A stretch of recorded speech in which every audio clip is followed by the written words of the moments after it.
Welcome to the Uncontested Investing Show, presented by REI Inc. magazine and sponsored by RCN Capital. Each week, we focus on bringing you candid convos from the best in the biz.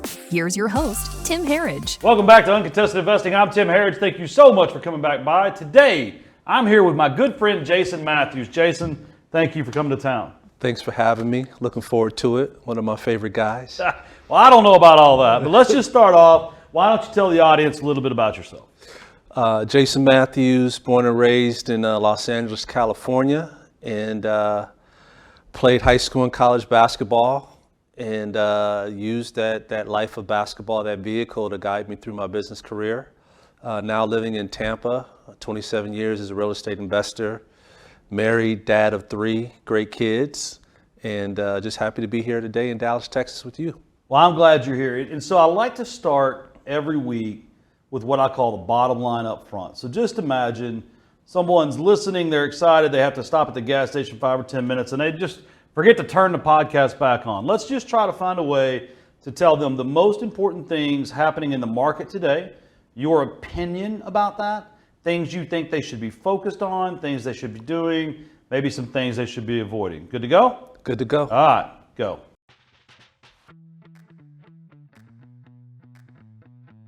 The most solid advice I think I can give people at this point in time is to really focus on their education.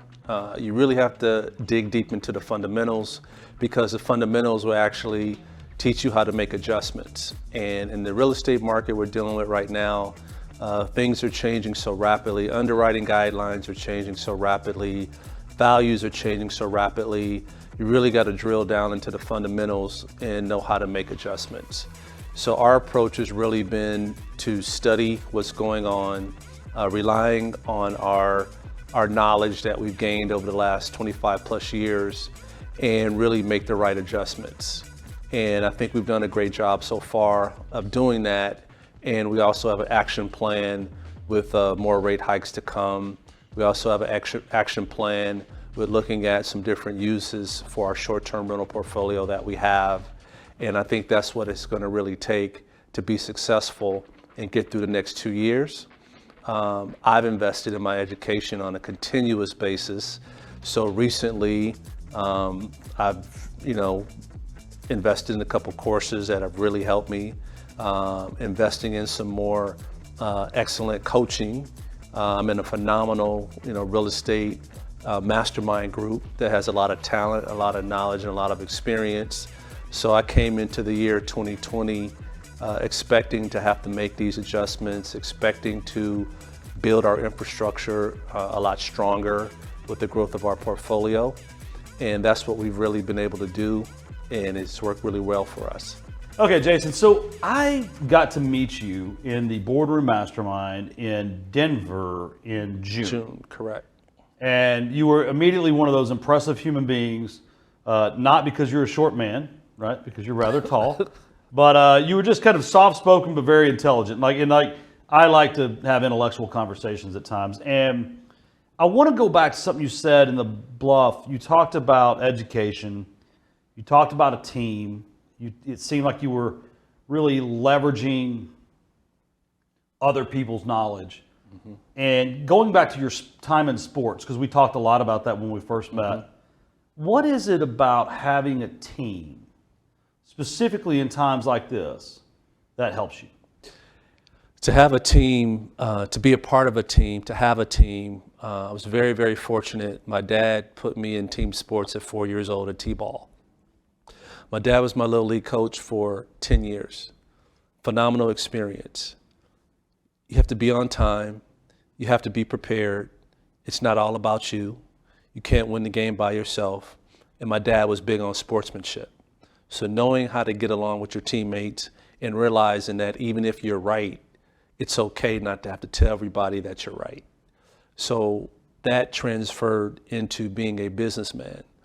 I've never liked the vertical management of our businesses, of being an entrepreneur. I've always preferred to work as a team. I value the input, whether I agree with it or not. I value the input from others on our team, because they have different perspectives. They live in different neighborhoods. They live in different cities. They've had different experiences. personal experiences, family experiences, business experiences. I want to look at the whole global view of what's going on out here. And I believe that's a major reason why I've been able to stay in this industry for 27 years through all the real estate cycles and ups and downs and things of that nature, is because I am willing to listen and learn from a variety of different people. And I'll give you a good example. When I was younger in the business, if I had a major decision to make, business decision to make, I would intentionally ask one of my mentors' opinion. I would ask one of my colleagues' opinion. And then the third person I would ask would be someone that's not even in the real estate industry. And that was my process. And they gave me 3 different perspectives. I added my perspective, and then I moved forward with the decision. And that was a practice that I used that really helped me out a lot. And I still use that practice today. How much of your financial background has guided that decision process? My financial background has been tremendous. As a kid, I love math. My mother was an accountant for 40 years, so I grew up in an accounting household. My mom worked at the CPA. That's why you love math. You weren't bringing home bad grades in math. No, not in math. Other subjects, but not math. Right. But my mom worked at the CPA firms in Century City, and I would go in and volunteer during tax season. So I knew I did not want to be a CPA or an accountant, but I love numbers, I love math. Right. The way that I learned math was pretty interesting. So obviously having a dad involved in sports, I would always watch, baseball, basketball, football, anything sport, TV. My mom would always be like, you need to be more well-rounded, you need to read more books, you need to this, that, and the other. What my mom didn't understand at the time was baseball, basketball, football helped me learn fractions, averages. Someone is 1 for 3, 33, Right. 3, that's how I actually learned. Someone's 8 for 10 from the free throw line, 80%. So I literally am watching sports, enjoying watching sports, but learning math at the same time. So I have to stop you there. So Aaron Judge just hit his 62nd home run and broke the American League home run record in, of course, against Texas down here in Arlington. And it was interesting. I was doing a podcast the other day, and I brought that up because now he's the American League home run winner. He's hit 62 this year. Can you guess how many strikeouts he's had this year? Probably 250. It's like 120. Yeah. And so he's batting 300, one out of 3, right? And so 1 out of 3 times, the best home run hitter ever in the American League, 1 out of 3 times, he sits down. Yep. Right? And it's just too many entrepreneurs, they see the home run ball, right? They see the Michael Jordan making the game-winning shot because that gets replayed over and over. And I think they run their daily lives looking for that game-winning shot when they don't want to go through all the arduous practice it takes to be ready for that big moment. You know what I mean? It does. It takes a lot of practice. When I was younger in the business, I was just a voracious reader. I was reading magazines. I read the Wall Street Journal every day. I read every real estate and business book I can get my hands on. I was just doing research. I wanted the knowledge. I wanted to know what I was doing. I wanted to cut back on my mistakes. I was recruiting mentors right and left. And that's what has really helped me stay in the industry for so long. I've worked on single family homes. I've worked on football stadiums, baseball parks, convention centers, hotels, hospitals, dorms, multifamily, pretty much anything except for industrial. Right. And I did all that in my mid-20s when the city of Pittsburgh went through a tremendous building boom. I was a co-founder of a construction supply company, and we supplied a lot of different construction materials to various projects. So that's a great place to stop because we're going to take a quick break and we're going to talk about hero ball, construction projects. See, you thought I forgot that, didn't you? We're going to I really want to help people differentiate between short-term rental, vacation rental, temporary housing, long-term rental, all that. But then I also want to talk about leadership and community impact. All right? So stick around and we'll be right back. Are you looking for fast funding for your next fix and flip? What about leverage for your next long-term rental or vacation rental? Need capital for a new construction project? Look no further. RCN Capital has you covered. As the leading nationwide lender for real estate investors, RCN Capital offers short-term and long-term financing solutions for your next investment property. RCN Capital takes a common-sense approach to your loan request, offering high leverages and low rates backed by superior customer service. Whether you're investing in single-family properties or multifamily properties across the U.S., RCN Capital has funding options for you with no hoops to jump through and quick closings in as little as 2 weeks. Ready to get a quote for your next investment property? Visit rcncapital.com/podcast to apply today. There is no fee to apply. Again, that's rcncapital.com/podcast to apply today. Welcome back to Uncontested Investing. I'm still here with my buddy Jason. Jason, I want to shift straight into something I mentioned before the break. Okay. Hero ball. Yeah. When we were in Denver sharing dinner together, by the way, you're like the only dinner my wife's gone to all year, so I hope you do feel special about that. She's legendary. She found every way to get out of tonight's dinner that she could. But you talked about hero ball, and you said it was your biggest struggle in your business, not being a ball hog, but when there was a problem in the business, grabbing the ball, dribbling, it's the guy that feels like he has to score 50 points for the team to get to 100. Right. So talk about your struggles with hero ball in your real estate business and what you do to overcome them. Because I think a lot of entrepreneurs have if you want it done right, you got to do it yourself. And to me, that's just a surefire way to keep having to do it by yourself. It's very true. There's been several instances in my real estate career where, you have true deadlines and stuff to get done. And I was always taught it's never more important to anyone than it is to you. And so when I see something lagging in a process and I see something not moving the way that I felt it should be going, I would jump in and quote unquote play hero ball to do what I know how to do, to move forward and get it done. That is not a lasting business practice you can continue to do as your business expands. The last 2 or 3 years, our business has expanded tremendously. So the hero ball approach is not necessarily going to work. So I've been in a positive transition away from hero ball and being in Kent's, boardroom group with you, Tim, you yourself and Zalo and other, great just entrepreneurs I've met has really motivated me to get away from hero ball and remain disciplined. But aren't you worried? I mean, you own millions of dollars in houses. Yeah. Aren't you worried you'll lose it all? Not worried I'll lose it all, because at this point I have enough confidence to know that I have a team that'll help us figure it out. And it's not just me figuring it out. I do, manage our property management companies. I do look at our calendars frequently. I do, pay attention to what's going on in the market. Those things I'm comfortable with, and I'm a pretty good risk manager, so I can kind of see some things before they happen and kind of mitigate them early on and not let it get full throttle where it becomes a major issue. If I need to go out and raise more capital, I'll go out and raise more capital. If I need to go and pull in a new technology provider, I'll go and I'll pull the technology provider in and let them do what they need to do and manage the work that they're doing and work with them as a team member. So continue using sports analogies because I'm stuck on them. They just keep coming to my head. How important is it to have another voice in the locker room as you're growing your business and your team? Because our portfolio has increased to the point that it is now, you have to have those other voices because I cannot see everything. My wife, my business partner, she can't see everything. Years ago when our portfolio was smaller, we could see everything.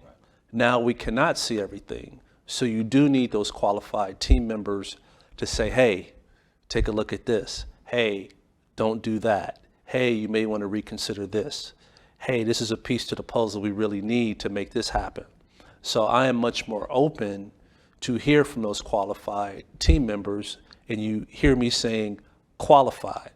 So as a sports analogy, my teammates that put in the work in the off season, I trusted them the last 2 minutes of the game to pass them the ball or to rotate on defense because I saw them put in the work in the off season. If they did not put in that work, then no, I'm not going to really trust them as much the last 2 minutes of a game. I was talking to someone yesterday. They're part of another mastermind here in Dallas. And this gentleman, Dan, had been telling his wife the stuff he had been hearing at the mastermind for like a year. Right? Like, oh, God, this. And like for some reason, she was opposed to it. And probably because he was hanging out at the bar a little too much when he was at the mastermind. So it was just a big party, right? But it was funny. He said he got her to go to the event last October. And she starts saying, oh my gosh, we need to do this. He's like, I've been saying it for a year. Right? You heard the guys say it, and I told you the guys said it, but it's that other voice in the locker room, right? Yeah. So let's shift to your investment thesis. So you started off, you went from a financial advisor, well, you were a financial advisor, Yeah, I was right? a financial planner. From being a financial planner to owning multi-unit Airbnb projects in Tampa? Yeah. Like, it was that direct transition, or was there anything between? A lot in between. A lot Well, in between. fill me in. I cut you off when you were talking about your construction business in Pittsburgh. Right. So one of the biggest gifts I've ever received in business is when the mayor of Pittsburgh, Tom Murphy, great guy, and his development guy, a gentleman by the name of Dr. Mulu Baru, they invited me to be a volunteer member on the downtown Pittsburgh revitalization plan. So they were redeveloping downtown and redeveloping the riverfronts. I was 26 years old. You talk about an education on commercial development. They built $6 billion worth of development in a 5-year period of time. Myself and my very good friend Curtis Aiken, we had a commercial construction supply company. Met with architects, met with engineers, met with international general contractors, architectural firms that design 20 football stadiums and 15 baseball parks. I'm in my mid-20s and I'm in all those meetings. I'm talking to precast concrete manufacturers. I'm at steel plants in the middle heartland of America, in the middle of the state of Kansas, where the beautiful green grass is taller than me, at a steel beam manufacturing plant. And I realized what was going on. I said, you will never, ever, ever get this opportunity ever again in your life. Like, I was really in the moment, and I seized the opportunity, and that's how I truly learned real estate development, real estate construction, and real estate Was investing. the opportunity the supply company or the being involved in the redevelopment? Being involved in the redevelopment and the education. The money was great. Like, don't get me wrong, the money was really great, but I knew the knowledge was worth much more than the money we were making. So to be that young and be exposed to that, I was truly in the moment. I literally would come home after working 18 hours, play with my son, and fall asleep in my suit and tie, literally on the floor of my living room. I was that exhausted. And I would get up the next day and go out and do the same thing because You would change your suit, though, right? Yes, I would change my suit. I'm just making sure. But I knew what it was. Yeah. And so that experience is what has carried me throughout my entire career, because I can look at a project, I can look at a relationship, I can look for a solution, the contacts I develop where I can call and get the answer. Just that experience in my career was unbelievable, and I was able to parlay that experience into project management work, into owner's rep work, into oil and gas work. My wife and I worked on $1 billion oil and gas project strictly because of the experience that we got from working on, this massive $6 billion development downtown Pittsburgh and the riverfront. We did a phenomenal job, and from the reputation I built from that, we were afforded several opportunities in the oil and gas industry. I think I shared this with you before, but I always tell my boys, you don't have to know where you're going, you just have to be going somewhere, right? But I know from Pittsburgh, you went to LA? Born and raised in LA. Born and raised in LA, played ball for Pitt. Yeah, Coach Calipari sold me the dream, got me to go 3,000 miles away from home. I don't know who that is, right? Just head coach of Kentucky, buddy. One of the best that's ever done it. But got me to go to Pitt, got an economics degree, and stayed. for about 30 years, and then moved to Tampa 5 years ago. So why Tampa? My oldest child, my son Brandon, has a mild form of autism, and one of my good friends, Coach Orlando Antigua, got the head coaching job at University of South Florida, called me up. Jay, we have phenomenal programs for my nephew on our campus for adults with autism. You need to bring him down to campus and have him check it out. Brandon was in the 9th grade at the time. As soon as school got out in June, flew down to Tampa, took him to the basketball facility, took him all over campus. He loved it. And so we had a plan that once he finished high school, the whole family was moving to Tampa for his next step in life. And he's been thriving ever since. Okay. So you are now the second person in a month whose son was autistic or had a form of autism. How does that impact your business life? It has a tremendous impact, and I just talked about this last week by saying that I've always put my kids first. So my wife and I, we don't miss practice, we don't miss games, we don't miss parent-teacher night, things of that nature. So we're entrepreneurs, so we don't miss anything. Right. And with my son Brandon, he has a love of basketball. He's a math and computer geek, but he has a love of basketball. So he played at the YMCA when he was little. He played 4 years of high school basketball. He's now starting his 6th season as a University of South Florida men's basketball team manager. We will never take it away from him because he loves it so much. Right. And he's loved all over campus, not just by the team and the coaching staff. So he even works the away games as long as I go with him. So real estate affords me the ability to make sure that he's able to seize every single opportunity that is afforded him. And now also having a daughter who's a Division I lacrosse player at Howard University, real estate allows me to not miss, her games. Right. And then my little 9-year-old, which is why I'm here, hanging out with her best friend, real estate allows me to be very involved in our kids' lives. So I've got to take a break in a second, but I just got to drill into this. Let's talk about perspective real quick, right? Because there's a lot of days that there are going to be a lot of problems. Yes. And today was one of those days for me. I traveled for 3 or 4 days earlier this week.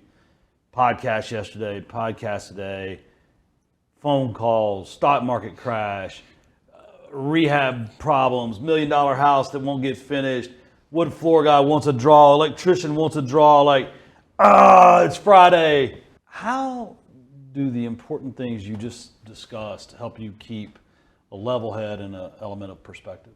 Watching my son, he's the happiest person I've ever encountered in my entire life. And he gives off this such positive energy that other students see, coaches, players, anyone that's in his world, they speak about the positive energy that he gives off.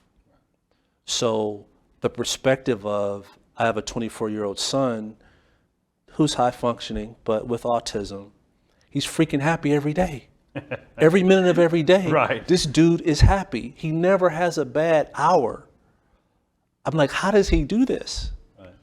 And there's been several interviews that have been done at the local news in Tampa where they do a autism special. Like every year there's an autism basketball game that USF does, and it's phenomenal to create awareness. And they interview the players and the coaches, and they're like, I come in, I see Brandon, he's full of energy, he's happy. No matter what's going on in my day, I look at him, all that goes away.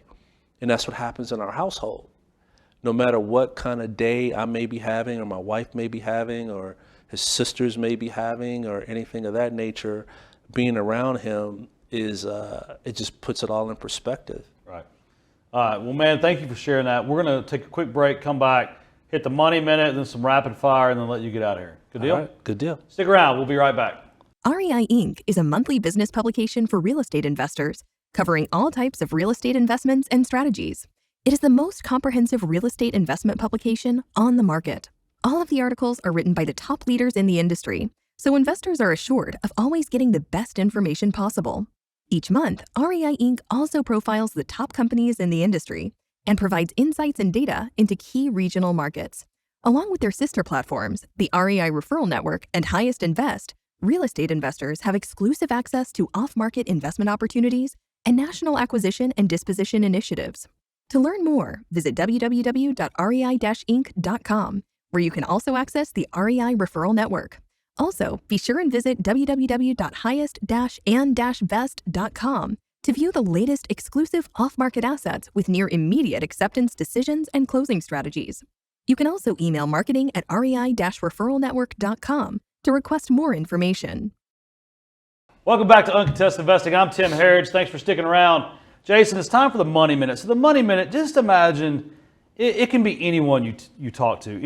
Young Jason getting out of high school, old Jason playing hero ball, a young entrepreneur like Kevin Dixon, who will talk about your mindset regarding that here in a minute. You've got up to 60 seconds to impart the absolute best of Jason Matthews into the audience. You ready? Yes, I am. All right, let's go.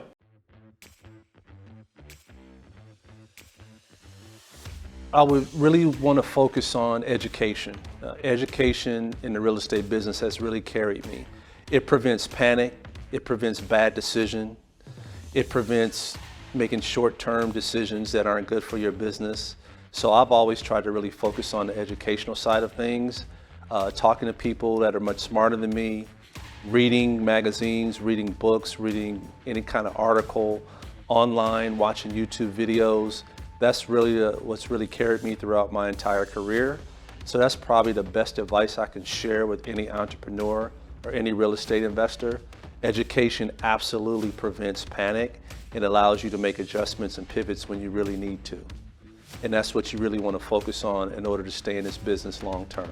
Well, I think that's really important because I come from a family where education was not incentivized, it was not talked about. I actually failed high school because of attendance, ended up graduating out of summer school, never went to college. Well, actually I did for a couple weeks, but we won't talk about that. Ended up joining the Marine Corps because I was just going nowhere. And when you look back, the way I've been able to achieve what I've achieved is a thirst for knowledge, right? Like when I don't understand something, one of the greatest compliments someone ever paid me was my mentor, Jeff Tennyson, when I was sitting at a table and they were reviewing the corporate model at Blackstone, and I had no idea what anyone at the table was talking about, just no clue. And I just thought like, can you explain to me what that means? Mm-hmm. And they're like, yeah, I was like, oh, cool, but what's that? Right? Like, I mean, I have no problem being the dumbest guy in the room. As a matter of fact, I consider it a badge of honor. Mm-hmm. The key is not being the dumbest guy in the room for too long. Right? Exactly. Educate yourself, outpace the people in the room with you, and then get in a different room. Mm-hmm. So it's time for rapid fire. Jason, actually, we're not going into rapid fire yet. Jason, when we had dinner in Denver, you had a business partner of yours, Kevin Dixon, with you. Mm-hmm. And you talked a lot to my wife about trying to help other young African-American men be successful. And you talked a lot about your obligation to that community. And it seemed like a very deep passion of yours. And I feel like we'd be remiss without addressing that. Can you talk a little bit about what that means to you, how important it is to you, and some of the things that you think other entrepreneurs of really any other minority races, talk to me about your thought process on that. My thought process is I've extremely benefited from mentors all my life. Playing sports, Magic Johnson, Marcus Allen, Darryl Strawberry, Eric Davis, all throughout the LA community. Any type of youth program, sports, after school program, they were out there. You knew who they were. They were talking to all of us, and it had a tremendous impact on me as a kid. Even though dad in the household, dad's there every day for my brother and I, mom's there every day, great family. But my coaches, my high school coach, my AAU coaches, phenomenal people. So by the time I got to college, I had already benefited tremendously from this specific model of mentorship. And all that mentorship I got me on to college and got me a college basketball scholarship. And now I have an opportunity to get a free economics degree in college, and then used the gift of basketball as the vehicle to guide me throughout my life. I understood that as a 17-year-old freshman because at 12 years old, I was a UCLA ball boy. My best friend and I, Josh Oppenheimer, were UCLA ball boys, and we would see the former UCLA players sitting in the stands with men and women in business attire.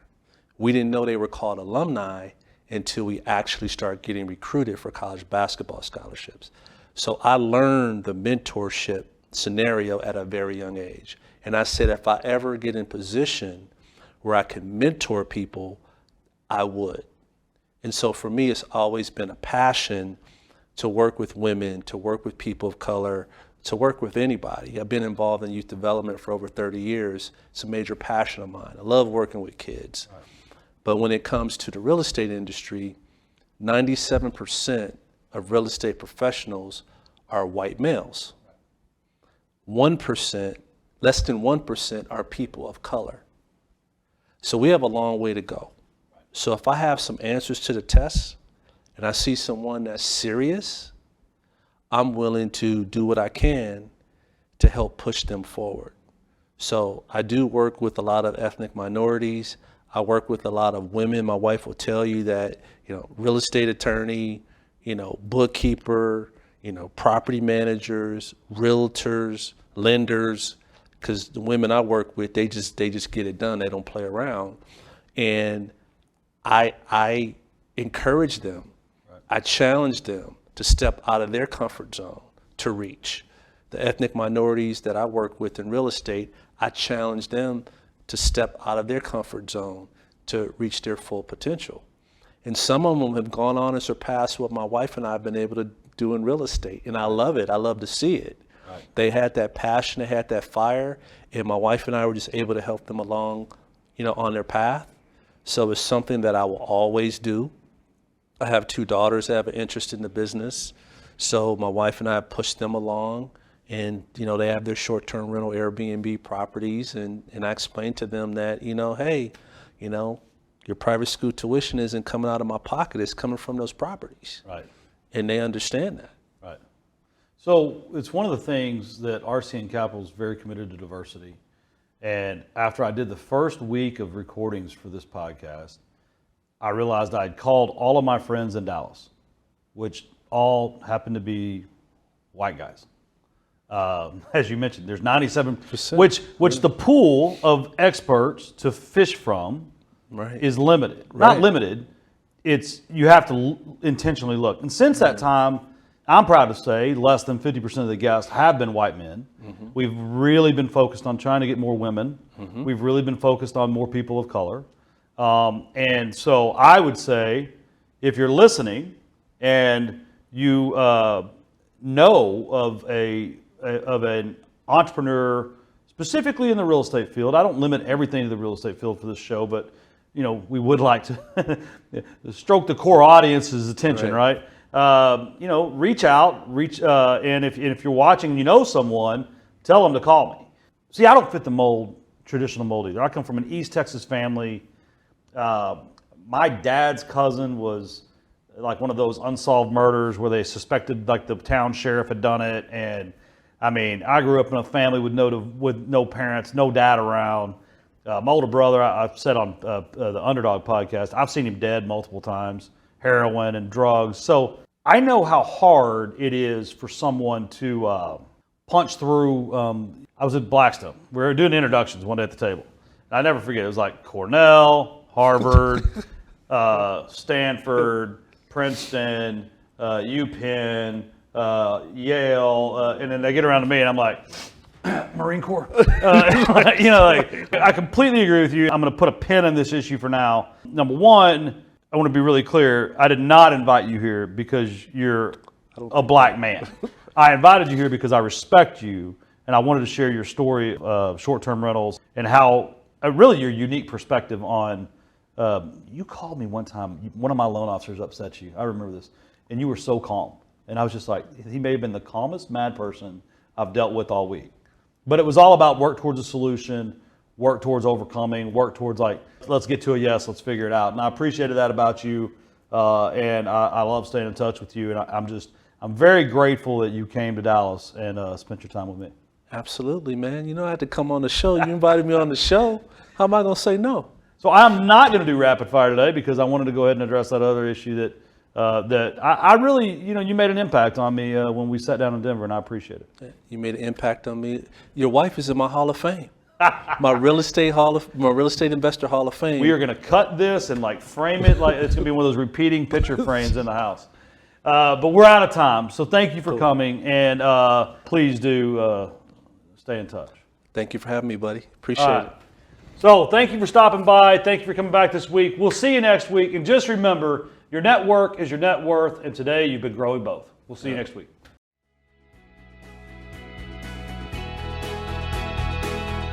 Thank you for listening to Uncontested Investing. Questions about today's episode or the podcast? Email podcast@rcncapital.com and make sure to follow REI Inc. magazine on LinkedIn and Facebook, and RCN Capital on Instagram, LinkedIn, and Facebook. See you all next time.